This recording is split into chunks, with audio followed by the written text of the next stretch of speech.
This is a carbon copy of the naturally occurring purple-headed Ovens River budgie. Have a look at that. It couldn't be any more exact.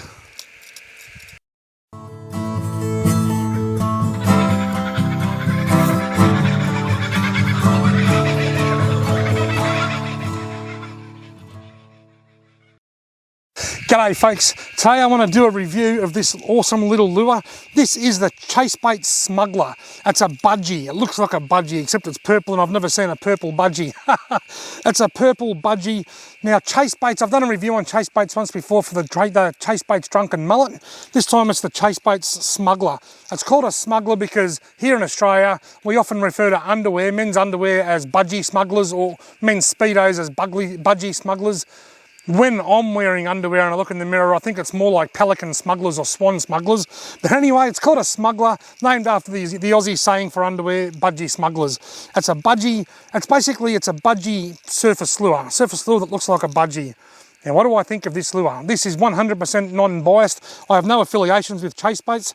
I got this lure, it's the only one that I've got. This came in the December edition of the Murray Cod box from tackleclub.com.au. So that's how I got hold of mine. Now, the first thing I want to say is that I love this lure. It's a great lure. I'll get back to that in a minute. It looks like a budgie. It looks just like a bird.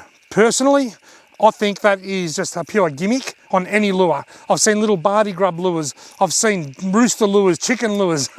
I think it's quite gimmicky. I think that could look like an astronaut or the weatherman. That could look like Jane Bunn of weather. It'd probably sell twice as many if it did, but then it'd probably still catch Murray cod because it's not about how it looks to the cod. That's just my personal belief. So, looks like a budgie, but it's a little bit gimmicky in its appearance.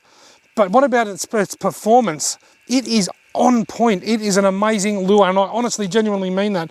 It casts like an absolute demon. It casts as well as, if not better than any other surface lure. It swims across the water. When it casts, these paddles, they fold in like that. Then when you bring it back, they fold out like that, making it swim across the water. At the end of this video, I'm going to share a little bit of footage that you may have already seen from a recent video of me catching a fish on this lure. But anyway, when it casts, the wings are down. When it comes forward, the wings are up, making it swim across the water. It makes a really nice blooping kind of a sound, like a bloop, bloop, bloop, bloop, bloop, bloop, bloop, bloop.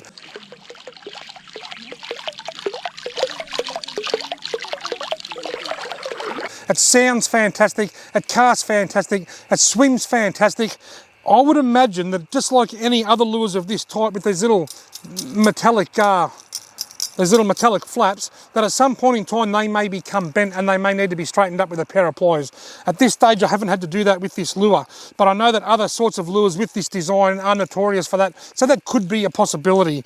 But anyway, I haven't really got much more to say other than I really, really rate this lure. I think it's a fantastic lure.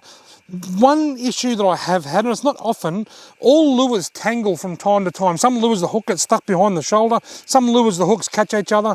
Most lures have some kind of issue at some point in time. Occasionally, the back hook on this will get caught around the feet on the lure. If you have a look, I'll see if I can get it up close.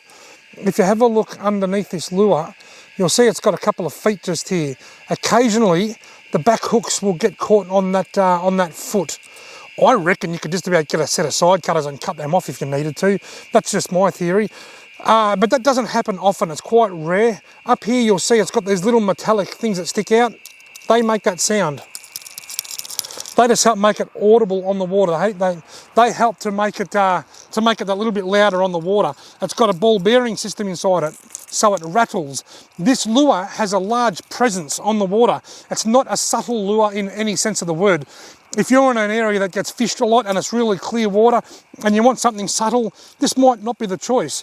But if you're in a waterway like, say, the Broken River or the lower Goulburn River where the water's quite dirty and you want something that's going to make a lot of splash on the water, I think this will just come into its own because it really does have a lot of presence. Between the blooping sound that it makes, the wings rattling on that bit of metal and the ball bearing inside, this lure is quite audible, it's quite loud, it's quite intrusive, and I've already caught a fish on it just last night, which I'll share the video, I'll share a bit of footage shortly.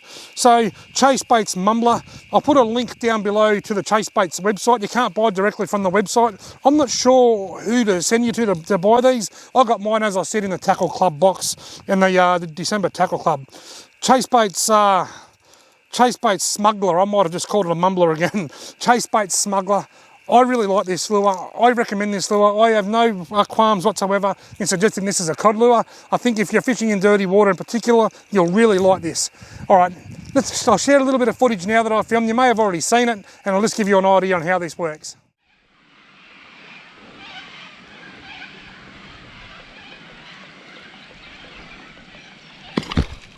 Oh, geez, that didn't frighten me much. Got him, got him. He boofed it. I got one. Did you hear that first boof? Lovely little Murray cod on the smuggler, the Chasebaits Smuggler. There we go, folks. Have a look at that. I am standing chest deep in water, and that cod boofed the lure about 2 meters in front of me, frightened the life out of me. I paused it, then he went bang and grabbed it. Not a big cod, probably only 35 centimeters, but a very exciting cod nonetheless.